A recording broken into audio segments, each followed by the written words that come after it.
generally let you, if you will, fire away. We usually see us with the three of us up here. Will is here for all the right reasons, but purposely. One of the real stories here is just how much we depended on the board this year in our decisions. And we felt it was going so good that we decided that near the end, I don't care what it almost read, we got into it. Now, we had a lot of decisions to make, but of course, obviously, if that is the case, and it is the case, the guy that is the man behind the board and the man behind putting everything, the information together over a period of 12 months a year, 12 hours a day is Will. So I want to be sure and have him available for any questions that you might have here today. Just not that today is any different than any other day, but still we need you to be up here for this to be appropriate. Okay, fire away.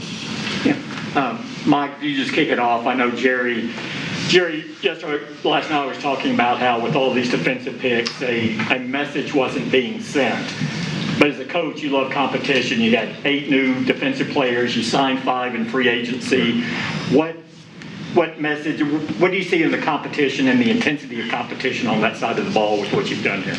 Well, the thing about it is, not only do we create competition, we create it at every level, pretty much almost every position. But, and the other part of that, too, is our special teams took a big jump. I mean, if you look at the specialists, that we signed, also, the fact that you're adding this many new defensive players. So I think it's exactly what we're looking for. We have changes on our staff, changes, and we needed it, and this is all part of that change.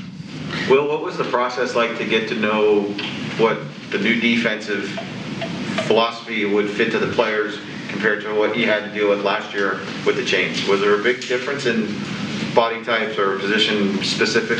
Yeah, I think we came in looking for to make us a bigger, longer, stronger, faster defense and a team.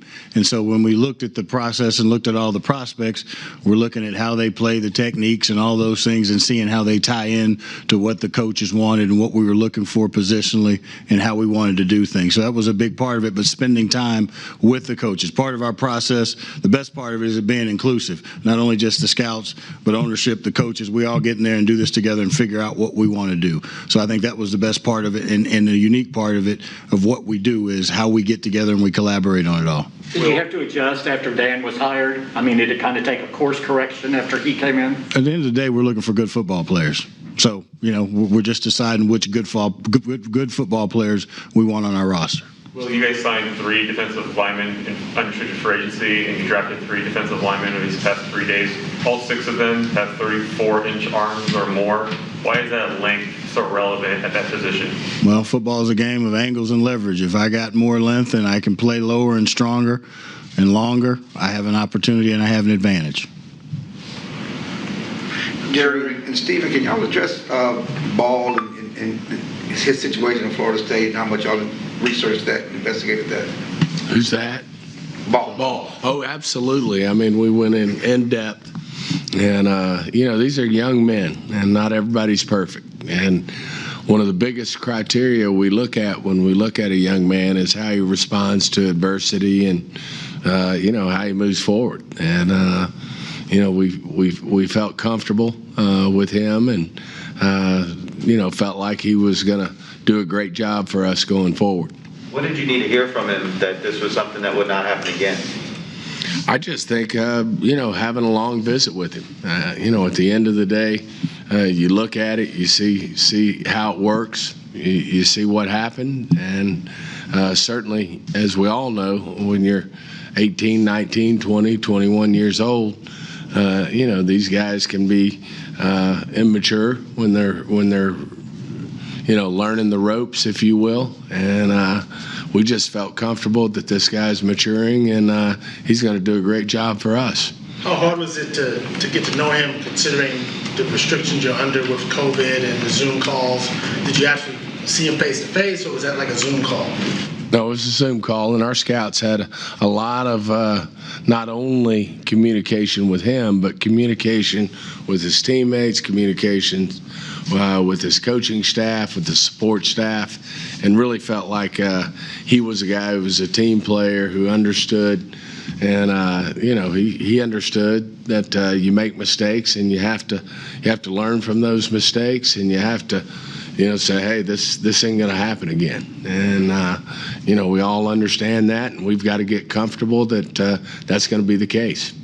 Jerry, what do you say to your fans who, on social media, you guys are getting lit up here for taking Josh Ball about the 11 incidents that he had over at Florida State? What do you say to your fans? Okay, I've got a lot to say. To our fans. First of all, we're excited about this team we're putting together here for our fans, and hopefully we're going to get to play it in front of all of our fans, play this game. But the types of issues that we're talking about, that Stephen alluded to, that young men in this case can find themselves a part of, that has never changed since I've owned the Cowboys as to how we handle this. Because if you think about it, it has never changed. I want to be real clear. Never changed with any coach here. The things that we would have to look into are so unique to the individuals that are involved. And so then you got to go over and get the individuals that are involved, and you've got to look at their scouting background or whatever. I'm talking about Boy Scout or whatever, to use an illustration. So it's the decision of whether or not we want him to be a part of the future of the team, and whether or not that conduct can be altered or changed, has everything to do with how we evaluate the person. So any time that I've ever been criticized over the last 30-something years, any time I've ever been criticized or would look at a situation, it's exactly the same way I looked at it then. I believe in second chances. I believe in people learning from their mistakes. And in a way, that's what a part of the game is about. You get knocked down, you get back up. You embarrass yourself because you didn't know what you were doing. Next time you get out and you know what you're doing, or you make the play. And so that held very true here with Ball or anybody else that we've drafted today. And that, candidly, is certainly not without everybody's involvement and sensitive to everybody involved.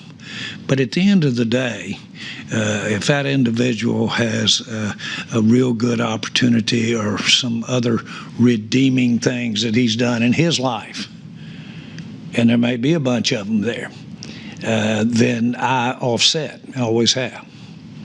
And so in this particular case, I'm very comfortable with his background and with what he can be as a representative of the Dallas Cowboys. Jerry, this draft started with speculation of you really liking Kyle Pitts, and of course fans perceive you as being kind of an offense-first owner and GM. Now that it's over, with it so heavily tilted toward defense, how do you kind of look at the draft as a whole? Oh, I think we did want to improve our defense. We feel good about parts of our offense. We didn't want to not do the right thing when we were picking as where the best players were.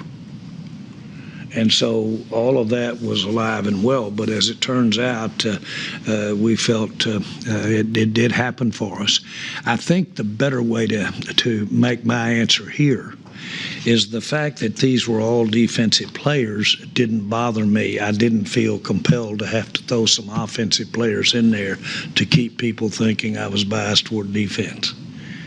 And for a combination of what we've got on defense, where we are and how we think we're going to move the ball, and the knowledge that we've got to have the right field position, and we've got to be able to keep that offense off the field some, and that's coach wearing your ear out while you're sitting there in the draft room there by the minute And this offensive guy sure got horse talking defense today. I mean, this past 3 days.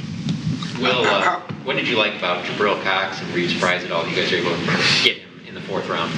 Yeah, the game now, as I learned from the coaches and we talk and we watch, it's a space game, and so you need players that are able to make plays in space. The prevalence of tight ends and slot game and the different things you got to do.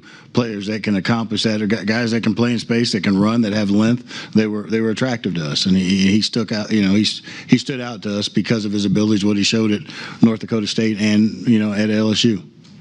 Will, you talk every year about leaning on your area scouts and treating them as the GM of their area. What was the challenge of that this year with, I assume they have less access and less idea of what they're working with and how you kind of get your hands around that whole thing? It was a huge challenge because, like everybody else's life with the pandemic going on, the way we did things changed. You weren't able to go to schools and talk to people face to face and do all those things.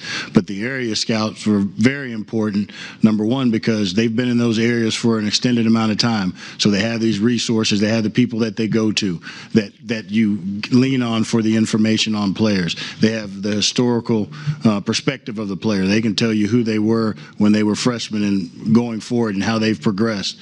And then the commitment to jump into it, because we couldn't go to schools, we couldn't go to practices. All we could do was go to games. So it's watching 18 tape, 19 tape, and 20 tape, and seeing how guys progressed and who they were, and adding that whole context to who the player is. It was just a different way of doing it, and guys bought in and did it the right way, the way we wanted to do it. Not only do we want to scout, which is gathering information, but we want to evaluate. We want to throw all those things together, give them the information, and then we make the decision. The last 2 picks seems that they have some position flexibility. Just talk a little bit about what you'd like to see out of those 2 guys.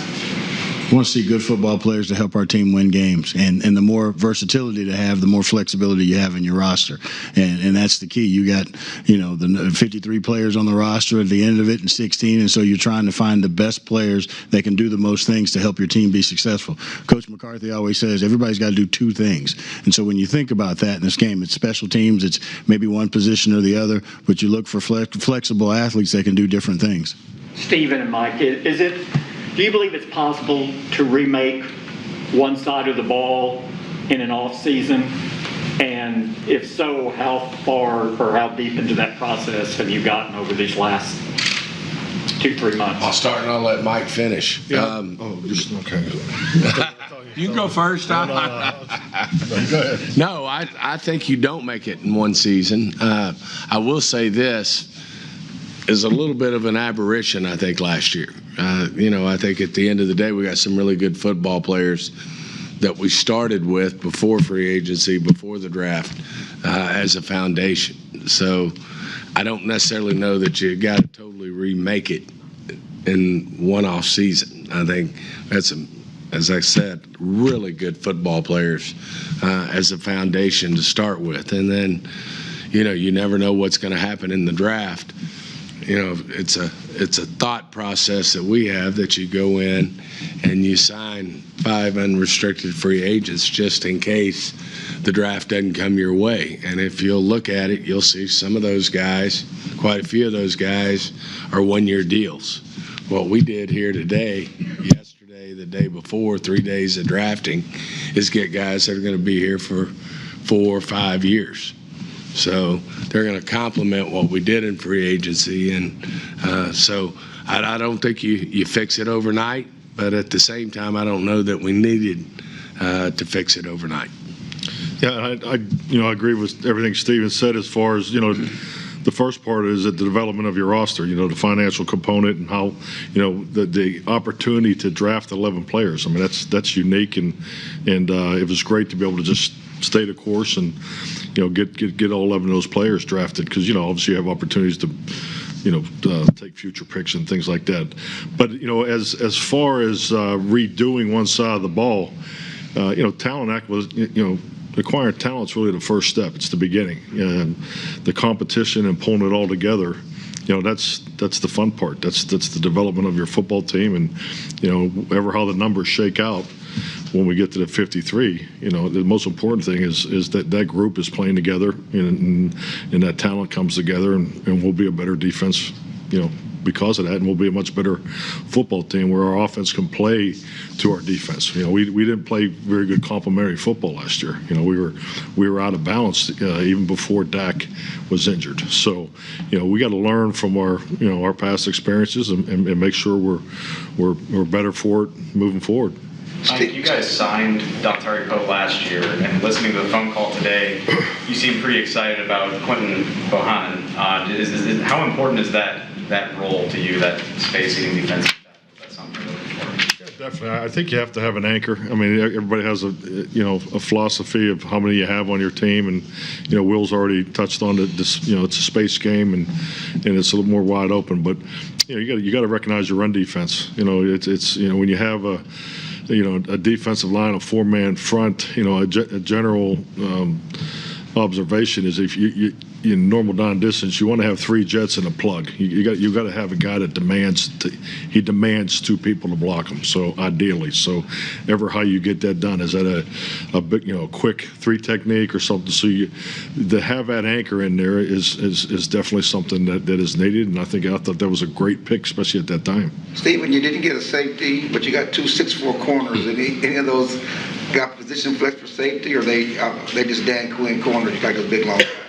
Well, I think obviously Mukuamu, I think we've got some safety aspirations for him. And give our scouts credit, they had a vision. I mean, this guy's long. He's got great ball skills, and he's a little heavier, of course, than Nashon. But, I think we've got a vision. That's probably where we'll start him. Is over at the safety position and see what he can do. I mean, he obviously has a lot of confidence as a corner, if you ask him. But at the same time, I think he's, got the ball skills to play in the post, to cover tight ends, to do the things we need him to do, and be physical enough to be a safety. I'd let Mike speak to that as well. And one thing I just want to touch on, all three of the defensive backs were outstanding ball skills, and that was a big focus of ours, and both the larger corners definitely matchup capabilities, their ability to not only play different positions but who they can match up with. Seems like you got some corners with some confidence. You talked about the kid from South Carolina, but last night Wright from Oregon State said that he was a better Sherman, more athletic and more agile than Richard Sherman, and he said what you guys did bringing on the defense guys is going to lead you out to your 6th Super Bowl title. I don't know, Jerry, you got any comment on the confidence of Wright and what he said about being better than Richard Sherman and leading you out to a Super Bowl with what you guys did on defense? Yeah, Mukuamu, when I had him on the phone, I was saying, what a great experience it had been for me in the NFL, and don't waste it and come in and go do it. And he said, I'm going to be the best corner. He said, I'm going to be the best corner you've got. And so he has confidence, but, playing for him. Right, exactly, but that's okay. You see where his thought of. By the way, we can probably figure out something at safety if he is the best corner we got.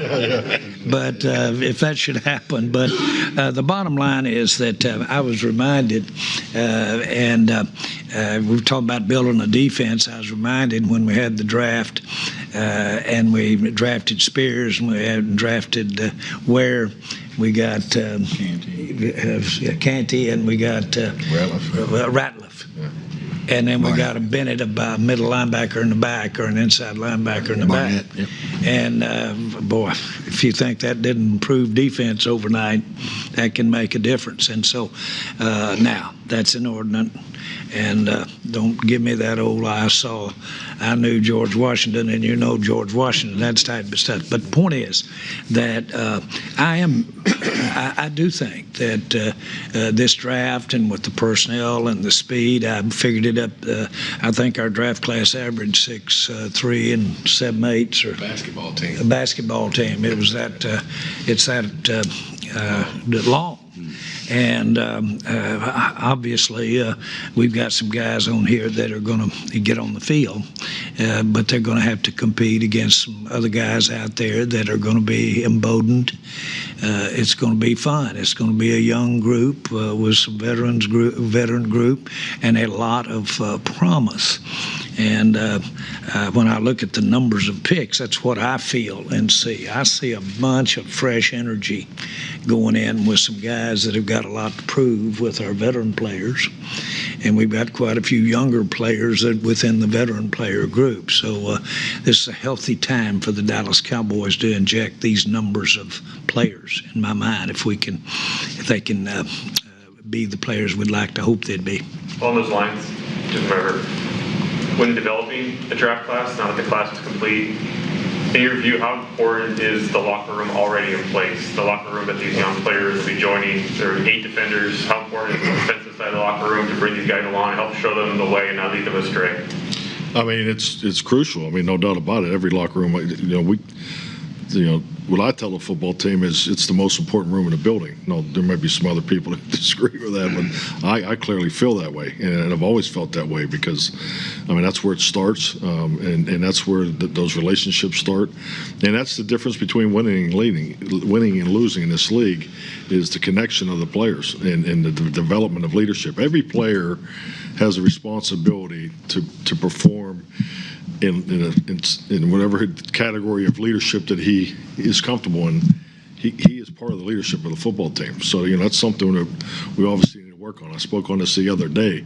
55 years of NFL experience, has left our program. So the responsibility definitely increases for the players that are already here, and the young players will be informed and educated and encouraged to take their role of leadership very seriously. Sean Lee not in this building, he was such a leader by example for his time here. Do you believe, when you look at the defensive leadership that you have in your locker room, do you believe they're up for the task of being what you hope them to be? Oh, they have to. I mean, that void has to be filled, and it's not going to be probably just by one person. I think Sean Lee has set the standard for leadership in my time here. So, I mean, that was very evident last year. I mean, just how strong of how strong his leadership was, but it was every day. It was consistent. I mean, it was real, and you could see just the way people responded to him. I mean, veteran players responded to him. So, that's a great example for the players that were here in the past, to learn from and make it part of their leadership style. Will, what did you like about the receiver? By the way, he also said he'll be the best receiver in the class, and if not the league. So he has some confidence to him as well. He's got some developmental upside. He's big, he's strong, and he's still developing and learning as a receiver, and he's gotten better each year that he was there. And I think that just adding that competition to the whole thing, I think competition brings out the best of everybody. You guys are competing to ask questions. That's bringing out the best in you. We want to have the best competitive team and roster out there, and I think that's what he brings to us. Will, we didn't get a chance to talk to you about Micah Parsons. I was just wondering if you could give some of the background of maybe when you first saw him and just kind of what jumped off the tape about him to you. Well, it's hard not to see him when you watch him play, to be that strong, that fast, that physical, and that instinctive. And so when they played out here at the whatever game that was, they played out here.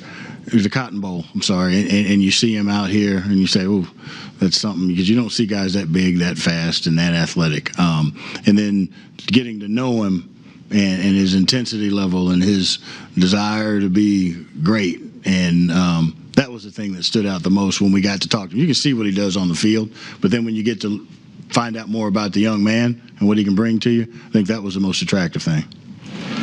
Mike, is it fair to say that you feel comfortable your backup quarterback is on your roster right now? I mean, definitely. I mean, they're definitely compete for that. I mean, we're going to have good competition, and and not just answer the question, the same way every time it's been asked. I mean, we'll still look to upgrade positions. We're just going through all the numbers, before we came down there. So, but we have good competition there. Will, as a personnel guy, when you came into this draft, was there one particular player that you said, boy, I'd love to get him if the board fell that way, that you got? I'd love to get a lot of them, if they fit. I think it was great that Micah Parsons was there. And at each round, there were guys that were there for us to choose from and discuss and see how they could fit what we were trying to do and if they could improve us. But Micah Parsons being there when the corners left, it was also a big thing. We all looked at each other and said, there's a difference maker. Jabril Cox, it seemed like someone that you guys had much higher on your board than when you were able to take him. Is he someone that, given that you had taken Micah Parsons, had you not taken Parsons, you may have gone and drafted Cox earlier on day 2 of the draft, or is that not quite how it works behind the scenes? That's not quite how it works. I mean, you take them as they come. We discuss where they should go. We know the guys that we like, and it was great that Cox was there when we picked today. I think what's interesting for me is Cox, as well as Wright. Wright. And we had 7 or 6 players that when we made the right pick, that we were debating whether to pick that player or to pick that player. And what ended up happening is we ended up getting 4 of the 6 that we were talking about at that time. I think that's my numbers are correct. Don't let me exaggerate. But the point is that it really didn't make any difference whether you took the one that might have been a little early or the one that actually might have been a little late.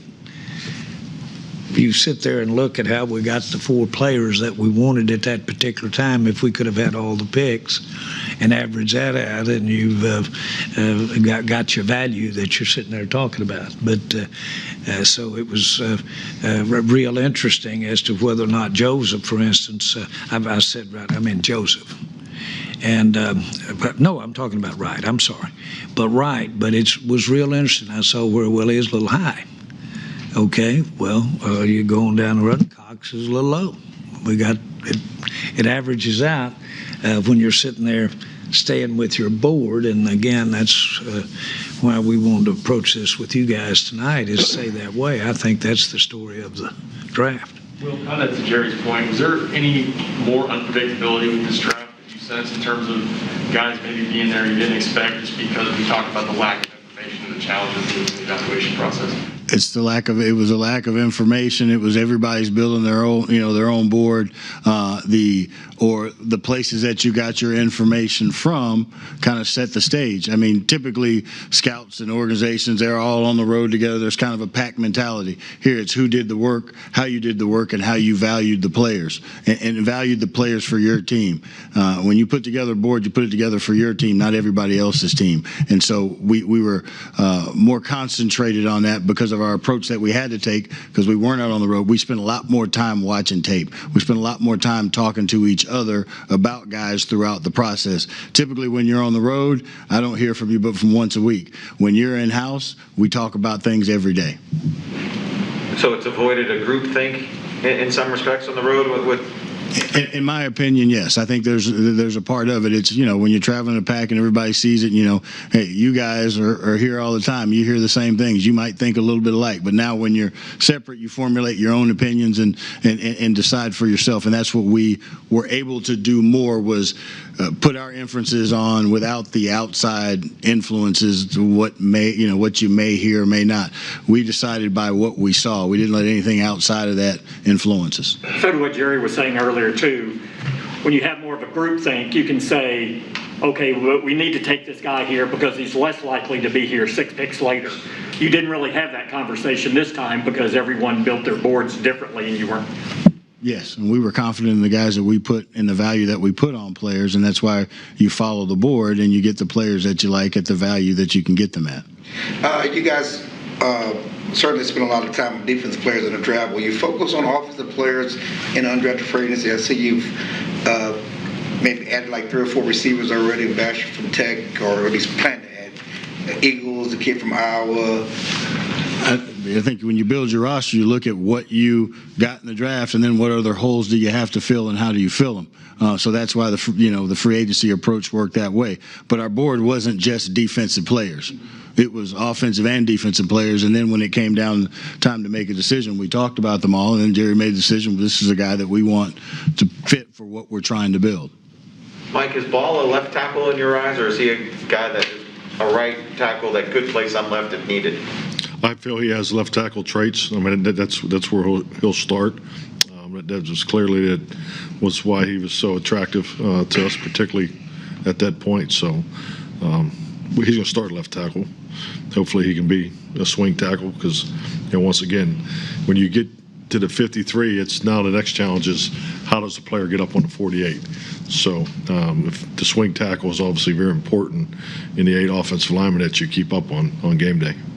Of the players you drafted, which you anticipate will be immediate contributors on special teams, the one Fossil is most pleased to get his hands on when they arrive? I mean, I don't know who wouldn't, frankly. I think anytime you go through, it'll start in the rookie minicamp. I mean, it'll be the vehicle for rookies to make it onto the 53 special teams is a big part of it. Jerry, how much better are you now? What? How much better is this team now than it was at the end of the season? I think we, as Stephen said 2 or 3 days ago, we earned it. We started with the highest point in the draft. We were up there pretty high. Now, I think we have maximized to the fairly well and gotten the most out of being that high and having those numbers of picks, for instance, in the top 100. Where I would be disappointed if we, for instance, didn't take advantage of where we are. I know that every person sitting at this table was thoroughly involved in the nuances of the information we were looking at and the debate that went on in the information that we were doing and the moving around of where these guys were relative to each other that went on, which went on. And so this has got some art to it, really, when it comes to putting these guys across the board. You got to have your coaches and where they have thought you are as talent. You've got to have your guys that understand your talent and have been around it for years, and we have that in our pro scouting as well as our college scouting. You literally have to, in my mind, you have to understand where you may be financially 36 months from now, where you may be in a given part of your team 36 months from now. Or what might influence you to change that if you've gone down the wrong road, that you might want to change it. We are so fortunate. I don't want to embarrass him, but Stephen enjoys such a unique background, and he really does understand how being in a meeting talking about Pepsi or Dr. Pepper, how that puts somebody in the end zone for us. But he understands in between there how you got to look around corners and you got to look ahead. And he obviously understands the makeup of football players and what goes on when we take a player that might have a ding character-wise, all that's going on there. So all of those things, and believe it or not, that has had some bearing by what goes up on that board. And so when you're sitting in my shoes, you're fortunate to have the kind of people that are helping make these decisions. And at the end of the day, we really only know that God knows. I've never met anybody that really knows where they ought to be on this chart, that really knows it, where they ought to be. So this group has had a really good last few days and a big weekend. Stephen, where are you guys with the Van Der Esch decision that needs to be made Monday? We've been so focused on the draft. We'll obviously get our hands around that in short order. Thank you, guys. I'm going to bring Coach Quinn over here in just a few, so you guys can get the meeting and talk to him a little bit. Thank you. Thank you, guys. Thank you. Thanks, all of you. Yeah, I'll just make it good.